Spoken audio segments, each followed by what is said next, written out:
First ever factory outlet Mukunda jewelleries Kukatpally, Khammam, Kothapet, Somajiguda, Hanumakonda and Suchitra. నమస్తే రమగారు. నమస్తే జయ. ఏదైనా మంచి కథ చెప్తారా? చెప్తా. పూర్వట ఒక పల్లెటూరులో ఒక భార్య భర్త ఉండేవాళ్ళు. కొంచెం లేక గర్భవతి అయింది ఆవిడే. అయితే కొంచెం నెలలు నిండాక ఏమనిపించిందంటే ఏదైనా క్షేత్రానికి వెళ్ళి అక్కడ పురుడు పోసుకుంటే పుట్టే పిల్లలు కాస్త అదృష్టవంతులు అవుతారేమో క్షేత్ర మహాత్మ్యం వల్ల, ఏదైనా క్షేత్రానికి వెళ్దామయ్యా అని భర్తను అడిగింది. ఆ కాలంలో ఉంది కాలినడకన వెళ్ళటమే కదా. గర్భవతి నడవటం అంటే ఇప్పుడు మనం భయపడతాం, ఆ ఊరు ఎలా వెళ్తారు ప్రయాణాలని.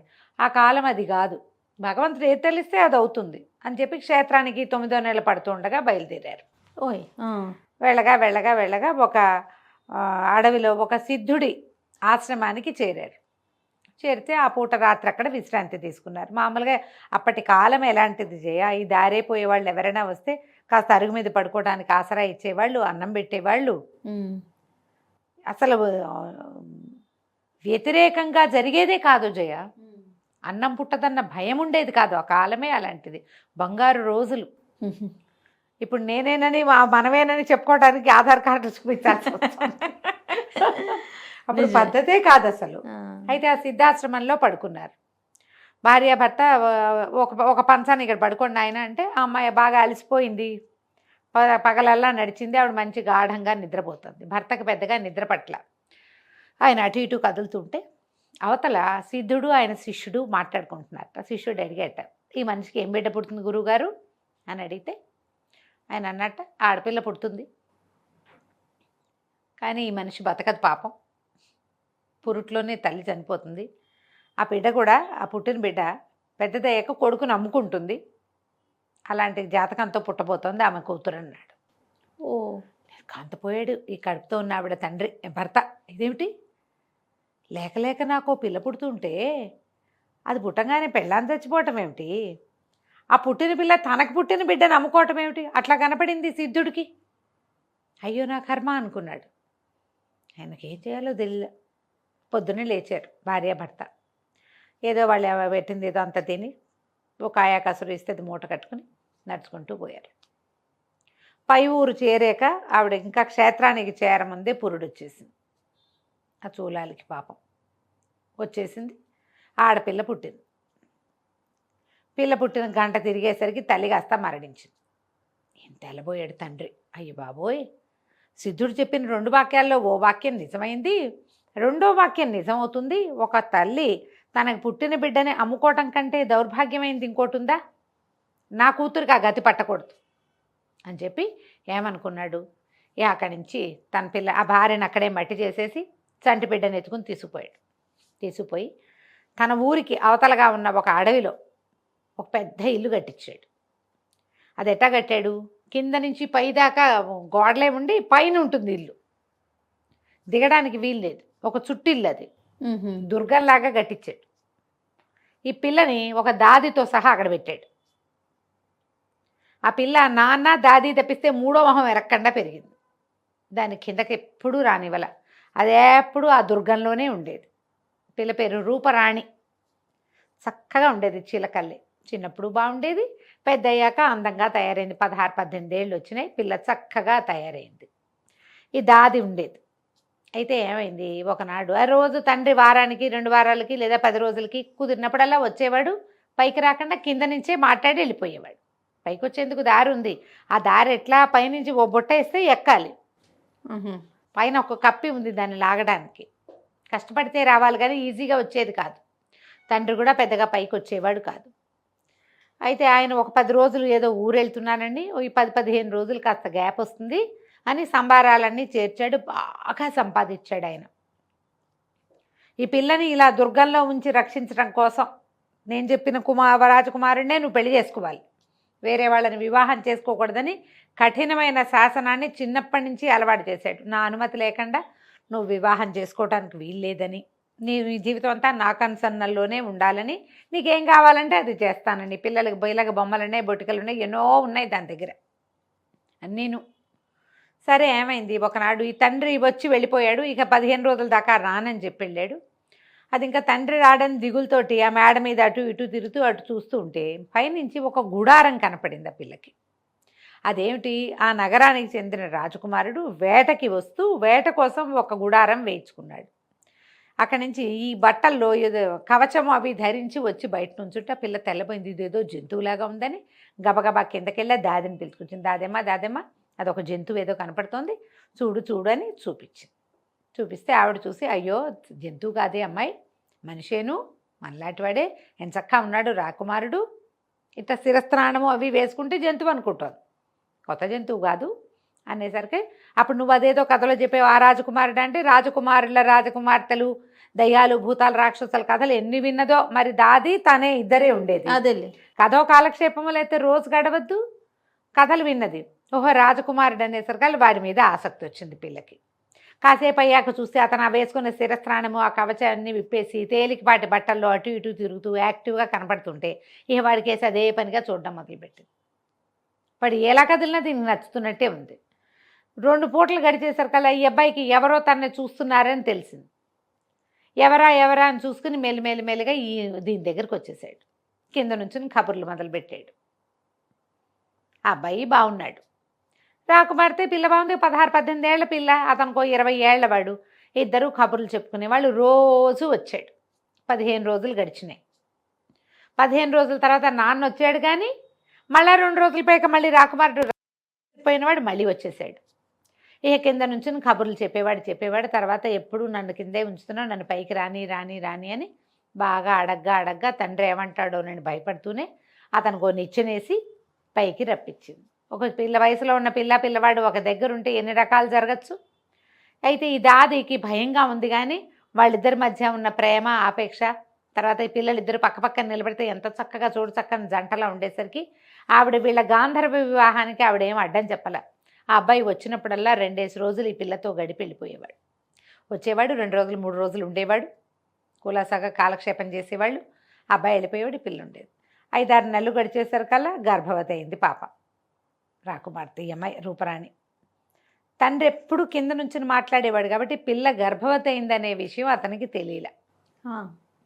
8-10 నెలలు గడిచినాయి. ఒకనాడు పురుడొచ్చింది. లక్షణమైన మగపిల్లాడు పుట్టాడు.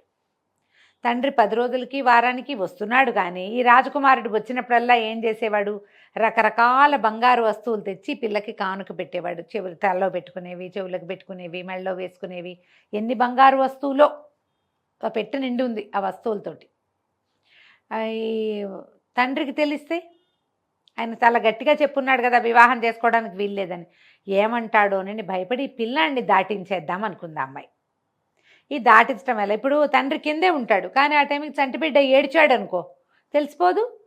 అందుకని ఈ 12-14 రోజుల పసిగుడ్డుని ఎలాగైనా దాటించాలంటే దాది అమ్మాయి కలిసి రూపరాణి కలిసి ఆలోచించారు. ఈవిడేం చేసింది, బజార్ వెళ్ళి అక్కడి నుంచి దిగి వెళ్తుంది, ఊళ్ళోకి వెళ్తూ ఉంటుంది. ఒక పువ్వుల బుట్ట కొనుక్కొచ్చింది. ఆ బుట్టలో అడుగున పువ్వులు పెట్టి, అడుగు నుంచి పువ్వులు, పిల్లాన్ని చక్కగా కడుపు నిండా పాలిచ్చి 2-3 గంటల దాకా లేవకుండా ఉండేలాగా వాడికి మంచి వస్త్రంలో చుట్టి వాడిని దాని మీద పెట్టి చుట్టూతా ఈ అమ్మాయికి రాజకుమారుడు ఇచ్చాడుగా మంచి మంచి వస్తువులు, కొన్ని వస్తువులు పేర్చారు. మళ్ళీ పైన కొంచెం బట్ట అడ్డం వేసి దాని మీద పువ్వులు పేర్చేశారు. పిల్లాడి గాలి అడుతోందో లేదో చూసుకుని ఆ బుట్ట పుచ్చుకుని రాజకుమారుడి మందిరానికి వెళ్ళిపోయింది దాది. రాణిగారికి పువ్వులు అమ్మడానికి వచ్చాను, ఈ బుట్ట 2 వరహాలకు అమ్ముతానంది.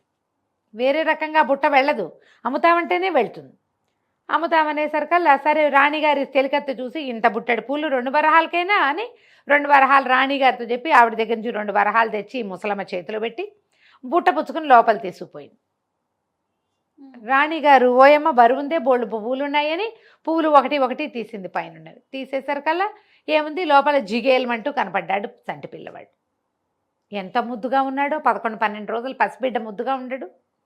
ఈ లోపల సాయంకాలం అయ్యేసరికి రాజుగారు కూడా వచ్చి ఇదెవరి బిడ్డ, ఎక్కడి నుంచి వచ్చింది ఏమిటి అంటే, ఎవరో బిడ్డను అమ్మారు 2 వరహాలకి. ఆ ముసలం ఏదంటే ఎట్లా వచ్చిందో ఎట్లా పోయిందో. ఈ పిల్లాడు ఇది రాజు రాణి మాట్లాడుకుంటుంటే మందిరంలో అందరూ చెప్పుకుంటున్నారు. తెల్లవారేసరికి రాజకుమారుడు వచ్చి చూశాడు, తన కొడుకేనని గుర్తుపట్టేశాడు. చెప్పాలో వద్దో తెలియలే రాజకుమారుడికి కూడా. ఏంటంటే రూపరాణికేమో తండ్రికి తను చెప్పిన సంబంధమే చేసుకోవాలని పట్టుదల, ఇక్కడ రాజుగారికి ఏమో అద్భుతమైన ఒక రాజకుమార్తెను తెచ్చి తన కొడుకిచ్చి పెళ్లి చేయాలని కోరిక. ఆయన రాజకుమార్తెలను వెతుకుతున్నాడు. అడవిలో ఎక్కడో దుర్గంలో ఉన్న ఒక సామాన్యపు పిల్లని చేసుకున్నానంటే తండ్రి ఒప్పడు, ఆ పెళ్లికి ఒప్పుకోడు ఆయన. అందుకని రాకుమారుడు కూడా చెప్పాల. సరేలే కానీ ఎలాగూ పిల్లాడు అమ్మా నాన్న దగ్గరే పెరుగుతున్నాడు, నాతో పాటే వాడు కూడా ఇక్కడే ఉంటాడని అబ్బాయి మాట్లాడకుండా ఊరుకున్నాడు. ఈ రోజులు గడిచే కొందుకి ఈ చంటి పిల్లాడు మరి తల్లి స్పర్శ లేకో ఏమో తెగేడ్చేవాడు. నిద్రపోయినప్పుడు నిద్రపోవడం, మెలకుగా ఉన్నదేపో అని ఏడిపోయేవాడు. ఏడిపోయేసరికల్లా బాగా చూశారు, ఎవరైనా ఎత్తుకుంటే వీడు ఏడుపు పాంతాడేమని వచ్చిన వాళ్ళందరి చేతుల్లోనూ పెట్టేవారు. రాజవైద్యుడు అన్నాడు, ఒక్కొక్క పిల్లాడికి జోలపాట్లు ఇదిగా ఉంటాయి, తల్లి జోల పాడితే నిద్రపోతాడేమో అని అందరితోటి జోలాలు పాడించమన్నారు. వచ్చిన ప్రతి వాళ్ళు ఓ పిల్లాడిని ఇది కూడా ఆవు అని ఏదో పాట పాడడం, అది వాడు ఊరుకుంటే ఊరుకున్నట్టు, ఎవరు పాడినా వాడు ఊరుకునేవాడు కాదు.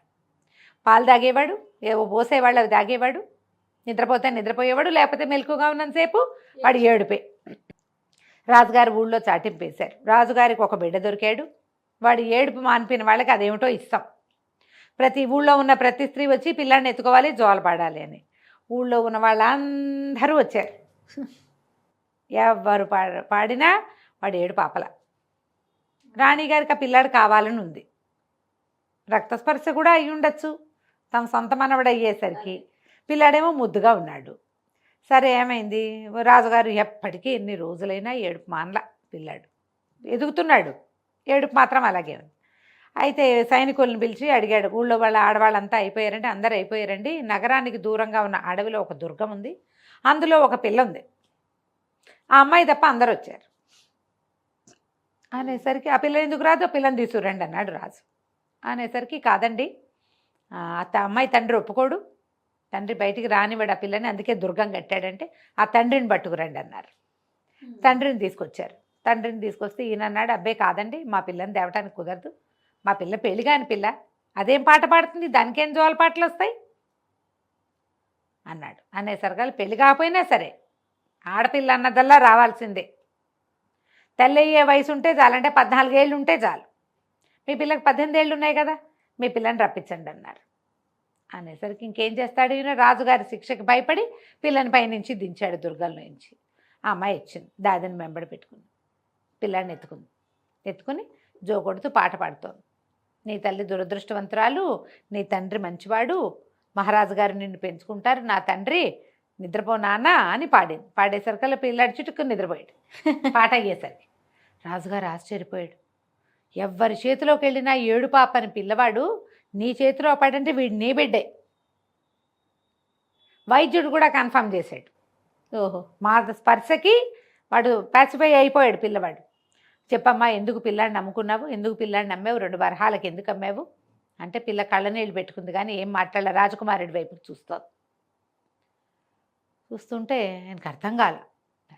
చెప్పని ఎంత అడిగినా చెప్పల. అమ్మాయి ఏడుస్తూ ఆ రాజకుమారుడి వైపు చూసేసరికల్లా రాజకుమారుడు ఇంకా ఆగలేక, క్షమించండి, ఈ అమ్మాయి నా భార్య, ఆ పిల్లవాడు నా కొడుకు, ఆ దుర్గంలో ఉంది, నేను అక్కడ ఆమెను ప్రేమించాను, మీరు ఒప్పుకోరని నా వివాహం సంగతి చెప్పలేదు, పిల్లాడిని అక్కడ పెంచడం కష్టమని రాజమందిరానికి చేరేసింది అని చెప్పి.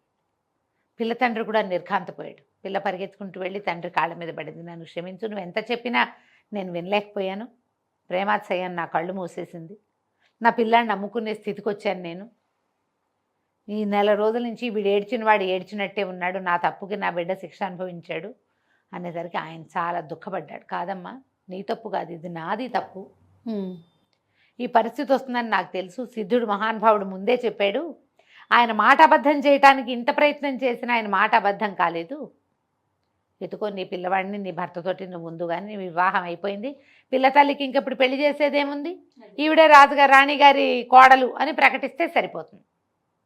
రాజుగారు ప్రకటించేశారు, రాజుగారి కోడలు దొరికిందని, యువరాజుకి ఇంకా వివాహ ప్రయత్నం చేయమని, వివాహం అయిపోయిందని, నిన్నటి దాకా ఏడ్చిన చంటి బిడ్డే రేపు కాబోయే యువరాజని ప్రకటించారు. తర్వాత లోపల మందిరంలో వాళ్ళ శాస్త్రోక్తంగా శాంతి కళ్యాణం జరిపించి ఆ అమ్మాయిని రూపరాణిని ఆ దుర్గంలో నుంచి దింపేసి ఇక రాజుగారి మందిరంలోకి పూర్తిగా ప్రవేశపెట్టారు. కథ కంచికి మనం ఇంటికి. చాలా బాగుందండి. నమస్తే. నమస్తే.